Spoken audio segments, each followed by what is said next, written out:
की ही पोटनिवडणूक आली नसती तर आपल्याला अधिक आनंद झाला असता। शिवाजीराव कर्डिले एक अतिशय उमदं आणि दिलखुलास अशा प्रकारचं व्यक्तिमत्व होतं।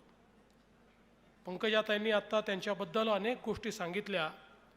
आपल्यापैकी प्रत्येकाजवळ कर्डिले साहेबांच्या बद्दल काही ना काही आठवणी आहेत। मी अनेक वर्ष त्यांच्यासोबत काम केलं, त्यामुळे अतिशय जवळचा संबंध त्यांच्यासोबत माझा आला। चांगली मैत्री देखील झाली आणि त्यातून कर्डिले साहेब हा जनतेचा माणूस आहे हे नेहमीच माझ्या लक्षात आलं। त्यांच्या ठाई नेहमी जनतेचा विचार असायचा। सामान्य माणसाला आपल्याला काय न्याय देता येईल हा प्रयत्न त्यांचा असायचा। मी एक दिवस त्यांना विचारलं, म्हटलं कर्डिले साहेब तुम्ही रोज इतके फिरता, साधारण तुम्ही किती फिरता?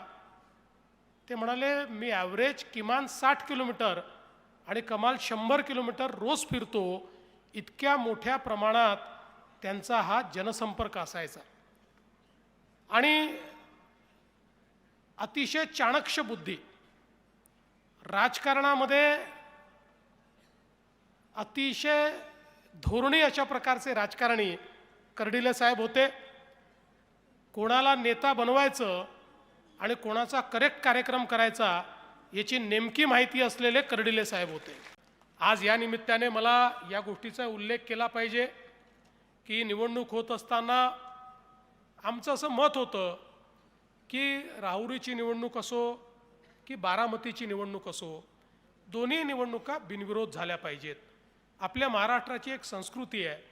मला आजही आठवतं की ज्यावेळेस आर आबांसारखा एक उमदा नेता आपल्यातनं निघून गेला, आम्ही भाजप म्हणून निर्णय केला की आम्ही त्यांच्या विरुद्ध कुठलाही उमेदवार उभा करणार नाही। आम्ही त्यावेळी कुठलाही उमेदवार उभा केला नाही। असं अनेक वेळा घडतं, पण दुर्दैवाने या ठिकाणी आता दोन्हीकडे निवडणुका होत आहेत।